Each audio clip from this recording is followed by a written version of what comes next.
So, Mason Mount has been announced as a United player, and reportedly he was actually meant to be announced last night, but something's delayed that, and he came out this morning. Classic Manchester United and delays.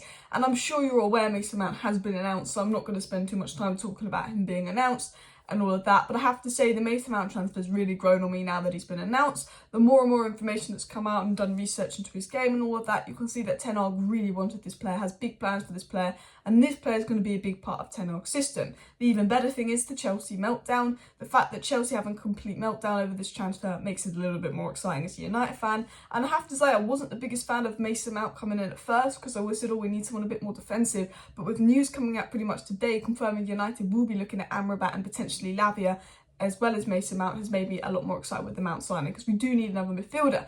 But what I love about the Mount signing is Chelsea fans are crying over it. And when you think about it, this is the equivalent of like Rashford going to Chelsea. Because Rashford had a poor season last season and was really good this year. But Mount was a bit like Rashford. He had 2 really good seasons, a poor season, then he's gone to his rivals. You know, if Rashford had gone to Chelsea, most of us wouldn't have been very happy. That's how I kind of look at it. And also what I find interesting is Arsenal are a bigger rival to Chelsea than United.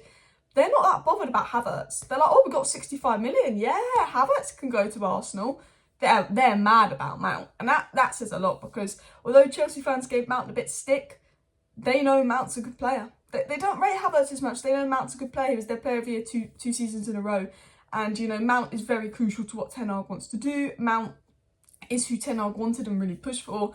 But also with Mount, he's 24, he's won the Champions League, he's got a bit of experience. He's played around, you know, he played in the Netherlands, he's played in the Championship. He's a guy that can adapt and do well with change. He's played under multiple managers. They've all pretty much liked him. Graham Potter came a bit out of favour, but everyone was bad under Graham Potter. And I've said this with Mason Mount. Luke Shaw and Rashford were absolutely awful last season, but so was every Man United player. Luke Shaw and Rashford were good the season after, last year.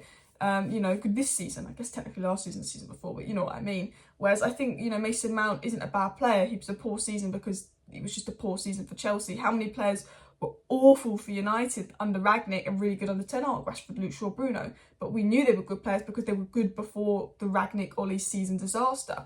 So that's other ways you can look at it. But I am actually quite excited by the Mason Mount signing. I do think he'll be a good addition, but we still need another midfielder on top of Mason Mount, and some really credible links about Man United going in for Amrabat has come out from Sky Sports and a lot of other good sources, which we're going to get into. But before we even sign Amrabat, it's very obvious that United's next signing will be André Onana. So we're going to get right into the André Onana news, because Fabrizio Romano has confirmed Man United are putting another bid for André Onana. Fabrizio Romano confirmed. And Romano confirms United are bidding 40 million for Onana. Inter want 45 million. You know, this deal will probably get over the line very, very soon. Some people will suggest that this bid could be accepted. It's Man United. Inter know they can squeeze more out of them. I don't think this bid will be accepted. But Romano's confirmed the bid, the interest, the potential another bid, and more. So smash that like button for Mason Mount joining United. As I said, I will talk about this more in my live stream about Mason Mount and what he's going to add to United. I might do a video late tonight and see if I can get some inside information on Mason Mount's first day. But today's video is now going to be on Onana and Amrabat. So Fabrizio Romano said this on Onana. Breaking: Manchester United have presented their verbal proposal for André Onana this morning. It's a £39 million package, add-ons included. The bid will be official soon. So that's probably not going to be accepted. That is 45 million euros. Inter want 60 million euros, but will compromise at 50 million euros. So I think, you know, United will have to put in another bid. I think if you put 45 million in to accept that, because that's just over 50 million euros. It was said that Inter expect a 60 million fee for Onana, add-ons included, no agreement at the stage. Onana is keen on the move. So he said they want 60 million euros, we've bid 45 million euros. I reckon you bid about 52 million euros and you get that as a pretty much done deal, because Onana's pushing the move. I do think Onana's going to be done in the coming weeks. However, it was also said by Simon Jones that Manchester United make verbal proposal to sign Inter Milan goalkeeper André Onana for 34 million plus 5 million in add-ons, but it's likely to be delayed or potentially a slow process, they were kind of suggesting, which they also go FFP, United are reluctant to bid much more because of FFP. I'm fed up of hearing the words, the phrases, FFP, no more please. But United have actually put in a bid, verbal bid, that's been confirmed by Romano. So at least you've got Romano and top sources actually confirming the Romano bid. That is, like, that's confirmed.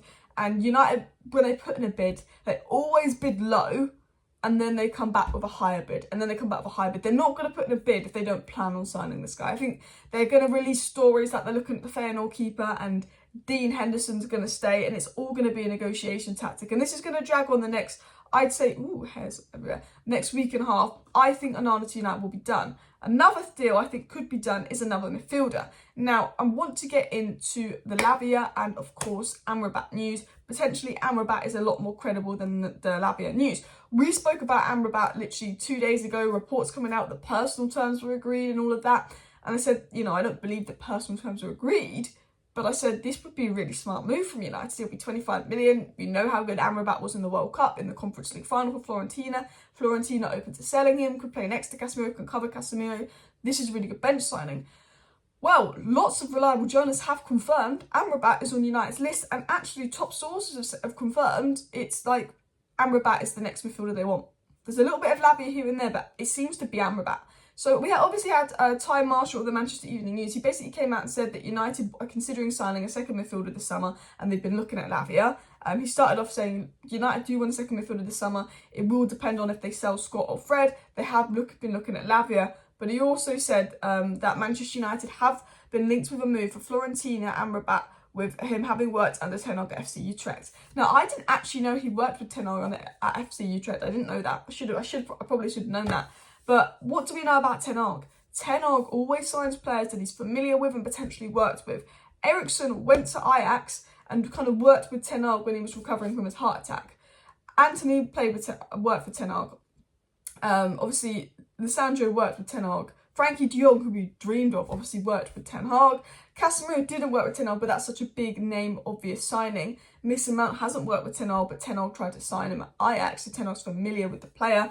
Onana worked with Ten Hag, and Malacia hadn't worked with Ten Hag, but he's very familiar with the player. There's a common occurrence of players that are either just Casemiro, so obvious, like Declan Rice, so obvious signings, or players that Ten Hag has tried to sign or worked with. And I think the fact that he's worked with Ten Hag before, that gives it a bit more credibility because we just know about it. So what exactly was said about Amrabat to United? So Sky Sports said this: Fiorentina midfielder Amrabat is a player Manchester United are looking of and are aware of, but it could depend on the sales of Fred and McTominay. It was also said Amrabat's not the only midfielder on the list after signing Mount, but no offer has been made yet, which is basically saying grass is green. Would United go and make an offer for Amrabat when they're dilly-dallying with an offer for Onana? No, United do one player at a time, delay, make up FFP stories. Oh, we'll go bid for Amrabat now. Mount is done, that's announced. Onana, the bidding process is going on, that will be done within the next week. Potentially there'll be a bit of striker here and there. I spoke to someone and they said Harry Kane to United's not dead, so that could be an interesting one. And of course, you know, Amrabat will be August. Fabrizio Romano said, you know, Amrabat, definitely a player United are interested in, but this will be something that would likely happen in August once United have got other signings out the way, got sales out the way, and then they can assess the budget and what's around. So yeah, I don't expect United to put a bid for Amrabat or agree anything or get anything done for Amrabat anytime soon within the next month.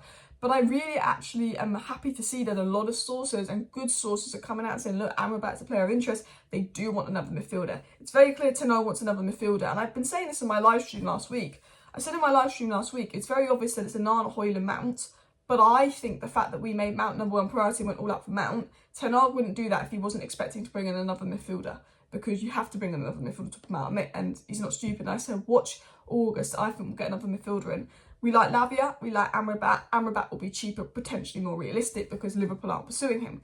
It was also said in terms of Amrabat by Ed Aarons, there's yet to be any formal contact with Amrabat's agent over a potential move to the Premier League, but it's understood that he's expected to leave Fiorentina this summer, and United have been heavily linked with him in recent days. And Simon Jones said that Manchester United have rekindled interest in Amrabat and earmarked him as a replacement for Fred. Fiorentina are ready to sell for 30 million. And they're saying 30 million, and that's the initial price, which means that you could get that down to 25 million easily, which is still, considering we'll probably get about 17 million for Fred. So you're probably not paying any much more than 10 million to bring Amrabat in to replace Fred.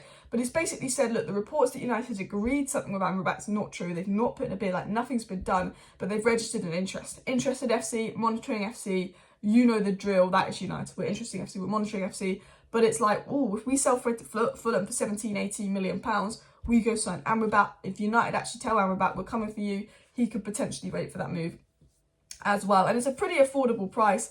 But I think Fred is very likely to go to Fulham, or even Saudi Arabia's expressed an interest in Fred. So I think it's quite likely that Fred gets out the door and United may potentially pursue a move for Amrabat in August. The only thing that worries me is while good sources have confirmed Amrabat interest, and Fabrizio Romano did say United tried to get Amrabat on loan in January, but Florentino wouldn't do that, and Fabrizio Romano confirmed that. I think United's interest in Amrabat is genuine, but our interest in Kim and Jay was genuine. We didn't get him. Do you know what I mean? Our interest in a lot of players are genuine, we don't get them. So I think with Amrabat, if someone comes in and swoops in for him now, we don't get him. But if he's available in August, I think we get him. I think he's one of those players that if he's available come end of the transfer window, United get. But Mount is done and announced. We'll discuss more of why Mount would be a good signing and why I'm actually a bit more excited over the Mount signing in my live stream about 5 p.m. tonight. So do subscribe for that. We've got interesting news coming out on the takeover about Qatar getting very annoyed at the Glazers, and I think this is a big negotiation tactic from Qatar to try and speed things along. And I kind of want to give you my theory on that in this live stream, and then we'll talk Amrabat, Onana, other midfielders, and more. So smash a like, smash a subscribe. Thank you for watching. See you next time. Bye.